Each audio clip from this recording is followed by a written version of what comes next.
आज हम समीकरण हल करना सीखते हैं। समीकरण की तुलना हम एक तराजू से कर सकते हैं।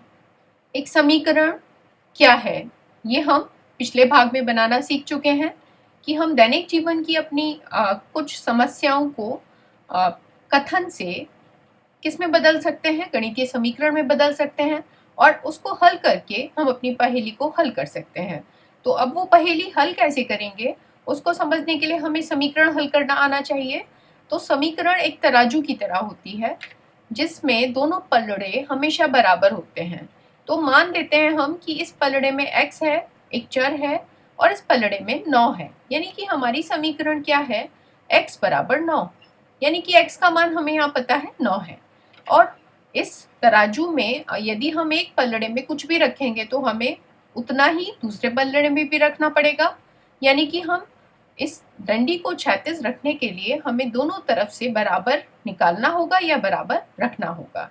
तो अब इसी चीज को हम सीखते हैं। मान लीजिए यहाँ पर पलड़े में हमने क्या किया, 3 और बढ़ा दिया। 3 यदि हमने और बढ़ाया तो क्या होगा, ये जो सिरा है वो नीचे आ जाएगा क्योंकि ये पलड़ा भारी हो गया। इसमें 9 ही था। तो अब यदि हमें इसको 36 करना है तो यदि हमने यहाँ पर 3 बढ़ाया तो हमें इधर भी अगर हम 3 बढ़ाएंगे तभी हमारी डंडी 36 होगी। यानी कि हम तराजू में यदि एक तरफ कुछ डालेंगे तो उतना ही हमें दूसरी तरफ भी डालना होगा। तो तराजू का नियम यही कहता है कि हमने एक तरफ कुछ बढ़ाया या जोड़ा तो हमने दूसरी तरफ भी जोड़ना होगा। इसी तरह अगर हम घटाने का देखें तो मान लो हमने x में से 3 निकाल लिया तो यहाँ पे क्या होगा, ये पलड़ा हल्का हो गया। तो ये जो डंडी है वो इस तरह 9 नीचे चला जाएगा क्योंकि ये 9 वाला पलड़ा भारी हो गया। तो अब यदि हमें इसको 36 करना है तो हमें क्या करना होगा, चूंकि हमने इधर से 3 कम किया है तो हमें इधर से भी 3 कम करना होगा। तो अब हमारा तराजू बैलेंस हो गया, फिर से अपनी पुरानी स्थिति में आ गया। यानी कि इससे निष्कर्ष निकला कि यदि हम एक पलड़े से कुछ निकालते हैं तो हमें उतना ही दूसरे पलड़े से भी निकालना होगा। अब यदि हम यहाँ पर क्या करें, हम x का 3 गुना कर दें तो ये भारी हो गया और ये हल्का हो गया। अब हमें अगर इसको फिर से बैलेंस करना है तो हमें क्या करना होगा, चूंकि हमने इधर 3 से गुणा किया है तो हमें इधर भी 3 से गुणा करना होगा। तो हमें अगर इधर गुणा करेंगे तो इधर भी गुणा करना होगा। इसी तरह अब यदि हम क्या करें, x का 1/3 कर दें तो इधर पलड़ा हल्का हो गया क्योंकि हमने x का 1/3 कर दिया, 1/3 कर दिया। तो यहाँ पर अब इस पलड़े को अगर हमें दोबारा से बैलेंस करना है तो चूंकि हमने x का 1/3 किया तो हमें यहाँ 9 का भी 1/3 करना होगा। अब तराजू बैलेंस हो गया, यानी कि इससे हमने 4 निष्कर्ष निकाले। क्या क्या, कि यदि हम अपनी समीकरण में कुछ भी जोड़ते हैं तो यदि हमने एक तरफ जोड़ा है तो हमें उसको दूसरी तरफ भी जोड़ना होगा। इसी तरह एक तरफ घटाया है तो दूसरी तरफ भी घटाना होगा। एक तरफ गुणा किया है तो दूसरी तरफ भी गुणा करना होगा उसको बैलेंस या बराबर करने के लिए। और एक तरफ यदि हमने उसको विभाजित किया है तो हमें दूसरी तरफ भी उतना ही उसको विभाजित करना होगा।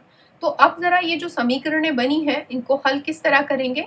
मान लीजिए यहाँ पर क्या बन गया, x + 3 बराबर 9 + 3।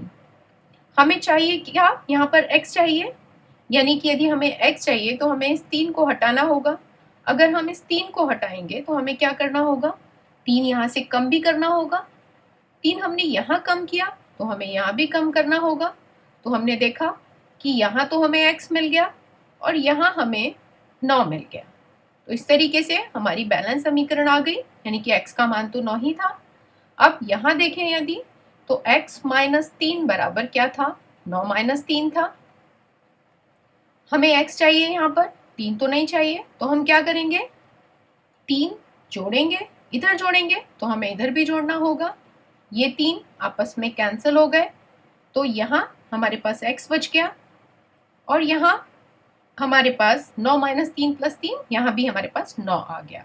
और यदि हम यहाँ देखें तो 3x बराबर क्या है, 9 × 3। यहाँ भी हमें चूंकि x चाहिए, चूंकि 3 गुणा में है तो हम क्या करेंगे, 3 से भाग करेंगे, तो यहाँ भी 3 से भाग करेंगे। तो हमने क्या देखा, इस 3 से 3 कट गया और हमें चूंकि x चाहिए था तो हमें x मिल गया, जो कितना आ गया, 9 आ गया। इसी तरह हम यहाँ देखें, x/3 बराबर क्या था, 9/3। यहाँ भी हमें x चाहिए, तो इस 3 को हटाने के लिए हम यहाँ गुणा करेंगे। यहाँ किया तो यहाँ भी करना पड़ेगा। इस 3 से 3 कैंसिल हो गया, तो हमारे पास x ही बच गया। यहाँ हमारे पास क्या आ गया, 9 बच गया। हालांकि हल्की हुई समीकरण तो थी हमारे पास, हमें पता है बैलेंस तराजू तभी है जब x बराबर 9 है, लेकिन इसको हमने अलग अलग तरीके से समझने की कोशिश की। तो क्या नियम है, अगर हम नियम समझें तो जोड़ने के लिए हम घटाएंगे, अगर हमें जोड़ का उल्टा करना है तो हम वहां पर घटाएंगे, यदि हमें घटाने का उल्टा करना है तो हम वहां जोड़ेंगे, यदि हमें गुणा को रिवर्स करना है तो हम वहां पे भाग करेंगे, और यदि हमें भाग को रिवर्स करना है तो हम वहां पर गुणा करेंगे। यानी कि जोड़ने के लिए, जोड़ने को अगर रिवर्स करना है हम, तो हम क्या करेंगे, घटाएंगे, और यदि हमें घटाने को रिवर्स करना है तो वहां पर हम क्या करेंगे, जोड़ेंगे। यदि हमें गुणा को रिवर्स करना है तो वहां पर हम क्या करेंगे, भाग करेंगे,